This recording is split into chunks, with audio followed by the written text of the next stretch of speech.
Shalom Bapak Ibu Saudara yang kasih dalam Tuhan Yesus Kristus.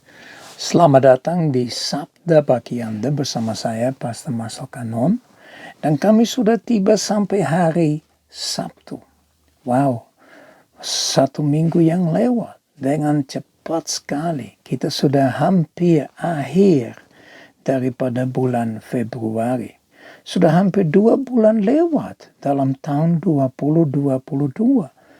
Apakah kau benar-benar mempersiapkan diri? Apakah Anda pikir, wow, kalau saya nggak siap, Tuhan nggak akan datang? Enggak, Tuhan tahu persis kapan Dia akan datang. Makanya, Dia masih kasih kesempatan kepada kita untuk benar-benar mempersiapkan diri.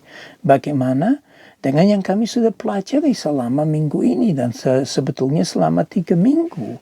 Kita sudah berfokus kepada sifat, sikap, perilaku, yang ilahi, yang Tuhan kehendaki, yang disampaikan kepada umat di Roma oleh Paulus. Ya, sungguh kita dapat pelajari banyak hal dari Paulus ini. Benar-benar seorang hamba Tuhan yang diurapi, yang benar-benar berkenan di mata Tuhan. Ya, bagaimana dia mengalami pertobatan dengan luar biasa. Tuhan sungguh berkarya dengan dahsyat dalam kehidupannya daripada Paulus ini. Makanya kita harus menjadi pengikut Kristus. Bagaimana? Dengan melakukan semua hal yang Paulus menulis di dalam surat Roma.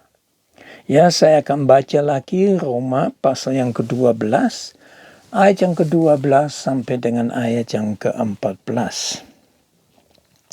Bersukacitalah dalam pengharapan, sabarlah dalam kesesakan. Dan ini kita bahas di minggu lalu. Ya, minggu ini kita mulai dengan bagian yang ketiga di dalam ayat yang ke-12, yaitu dan bertekunlah dalam doa.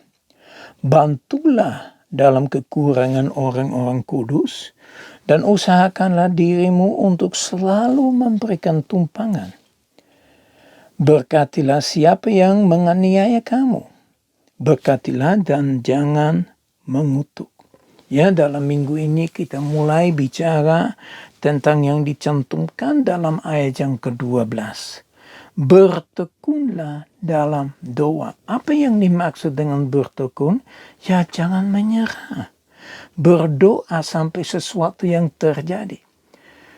Terlalu banyak orang percaya, terlalu banyak orang mengikuti Kristus, menyerah di tengah. Belum sampai menerima apa yang diminta, sudah menyerah. Karena merasa Tuhan nggak dengar. Kalau Tuhan diam, itu bukan artinya Dia tidak menjawab. Bapak Ibu Saudara yang kekasih dalam Tuhan Yesus, kita sadar bahwa Tuhan bisa jawab dengan tidak. Dengan tunggu, dengan oke, silakan, monggo. Ya. Tapi yang keempat, yang sering kali dilupakan adalah kita harus bertumbuh dulu. Ya, beda dengan tunggu. Tunggu sampai kapan? Tunggu sampai benar-benar kau siap. Ya, tapi ini membahas tentang bertumbuh. Seberapa jauh kita bertumbuh. Ya, saya sering kasih contoh. Ya, Anda tidak mungkin kasih mobil kepada anak umur 10 tahun. Belum dewasa. Belum memiliki otoritas untuk membawa mobil. Bahkan belum mengerti semuanya. Makanya Bapak Ibu Saudara yang kekasih dalam Tuhan Yesus Kristus. Seringkali kita minta sesuatu daripada Tuhan. Tapi kita belum dewasa. Kita masih hidup seperti kanak-kanakan. Sikapnya masih kayak anak. Ya, kalau nggak diterima, aku mau ini. Aduh, keluar aslinya. Nah, ini yang kita harus sadar. Bahwa kita berdoa sampai kita benar-benar tahu apa yang dikehendaki Tuhan, dan supaya kita berdoa sesuai dengan kehendaknya Tuhan, kita berdoa untuk memuliakan nama Tuhan, kita berdoa di dalam nama Tuhan Yesus Kristus, dan seterusnya. Ya, mari kita berdoa terus. Ya, kita bertekun, rajin, ya, setia. Jangan cuma kalau pas butuh baru berdoa. Tiap hari kasih kesempatan kepada pribadimu untuk berdoa, berfellowship dengan Bapa. Yang kemudian kita belajar bagaimana untuk bantu dalam kekurangan orang-orang kudus. Jelas ditulis, siapa yang kita harus perhatikan? Yaitu orang-orang kudus. Orang-orang yang anggota dalam keluarga Kristus. Ya, Kristus ada kepala keluarganya.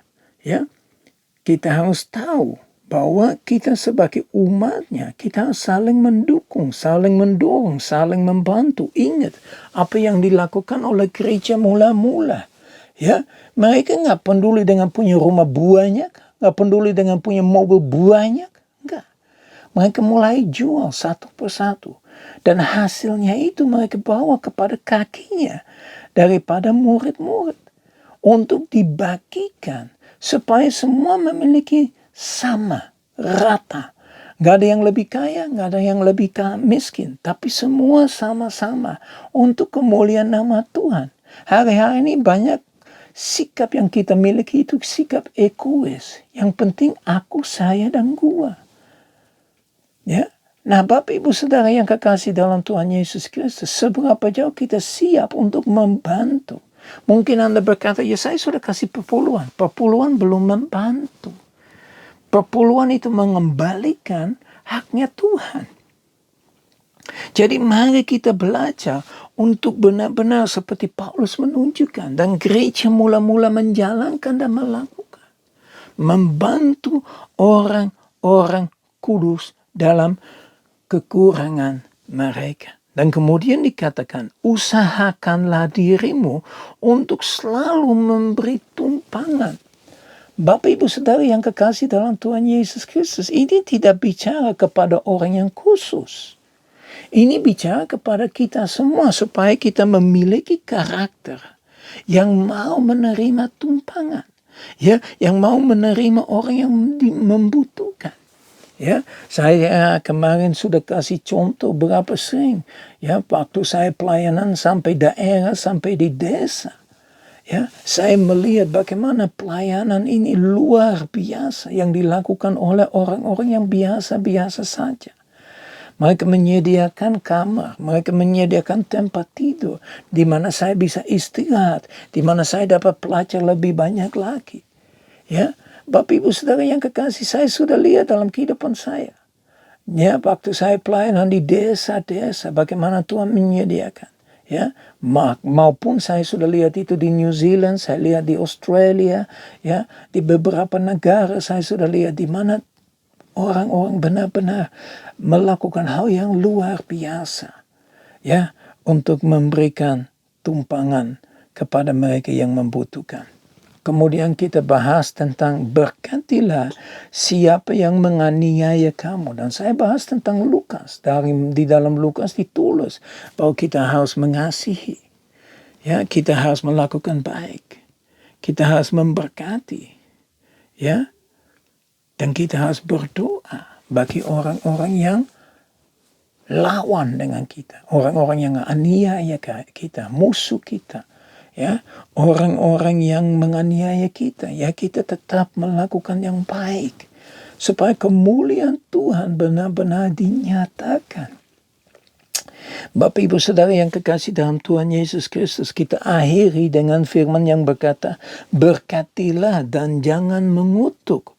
Berapa sering kita mau balas dendam? Kita dipukul, kita mau pukul.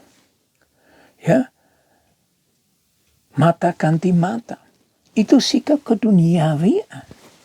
Kalau kita sebagai anak Tuhan, kalau kita sebagai pengikut Kristus Yesus, perhatikan yang Yesus lakukan itu apa? Yesus enggak membela, Yesus diam saja.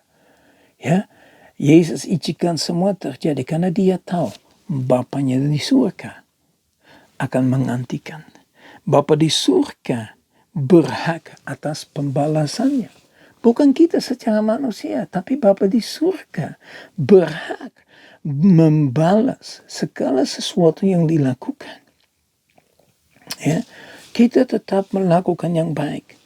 Kenapa ini pentingnya? Kenapa kita harus lakukan ini?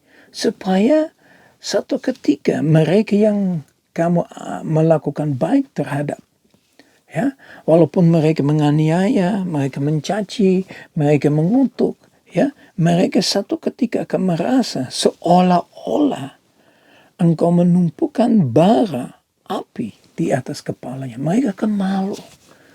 Mereka akan merenungkan, kok kenapa orang ini tetap baik terhadap saya, padahal saya caci maki dia. Ya, saya aniaya dia. Ya, saya lawan dia. Bapak Ibu Saudara yang kekasih dalam Tuhan Yesus Kristus, firman Tuhan berkata, kalau kita tetap melakukan baik terhadap orang, kita akan disediakan upah. Kalau kita lakukan itu sampai akhir. Artinya jangan berhenti melakukan ini. Jangan berhenti melakukan baik. Jangan berhenti memberkati orang. Bapak Ibu Saudara yang kekasih dalam Tuhan Yesus Kristus, supaya kita terus lakukan apa yang sudah ditunjukkan dalam firman Tuhan. Mari kita berdoa. Bapa kami di surga, kami datang di hadapan Engkau Tuhan, kami bersyukur muliakan Engkau Tuhan. Terima kasih Bapa, Engkau tetap mengingatkan kami akan firman Tuhan, di mana Engkau jelas menuliskan apa yang kami harus lakukan. Perilaku kami yang benar di hadapan Engkau, yang berkenan di hadapan Engkau.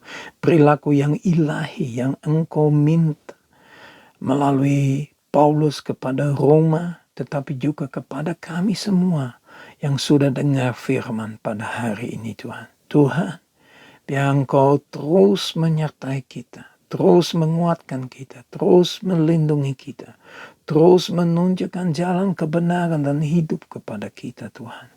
Supaya kita akan berjalan di atas jalan yang berkenan, yang akan mendatangkan kehidupan yang kekal. Terima kasih Bapa, dalam nama Tuhan Yesus Kristus kami berdoa. Haleluya. Amin. Bapak Ibu Saudara yang kasih dalam Tuhan Yesus Kristus, saya berikan satu tantangan, yaitu Anda pilih salah satu dari kelima hal untuk melakukan di minggu depan. Ya, melakukan dengan sukacita, dengan senang, dengan damai sejahtera. Apa aja, mungkin Anda mau tambah jam doa, Anda lebih serius berdoa, atau Anda mau memberikan tumpangan, atau Anda mau memberkati, ya, Engkau memberikan orang yang ada keperluannya, ya, atau Engkau mau supaya Engkau memberkati dan bukan mengutuk lagi. Mari Bapak Ibu Saudara yang kekasih, satu saja. Saya nggak minta 5, satu saja. Ya, kalau kita setiap minggu melakukan satu, dalam 25 minggu, setengah tahun, semuanya udah dijalani. Ya, mari memberi tantangan kepada pribadi kita untuk melakukan firman Tuhan. Saya berdoa supaya berkati Allah Bapa kami yang di surga, kasih yang sempurna di dalam Yesus Kristus, persekutuan yang manis dengan Roh Kudus menyertai kita semua dimanapun kita berada, mulai saat ini sampai Maranatha Tuhan Yesus datang dan kembali untuk kedua kalinya, bahkan sampai selama-lamanya. Kita semua katakan amin. Ya Bapak Ibu Saudara yang kasih dalam Tuhan Yesus Kristus, mari kita maju terus sampai ketemu hari Senin dengan 5 hal yang baru untuk minggu depan. Ya, belajar terus, dan belajar terus. Tuhan Yesus memberkati. Shalom.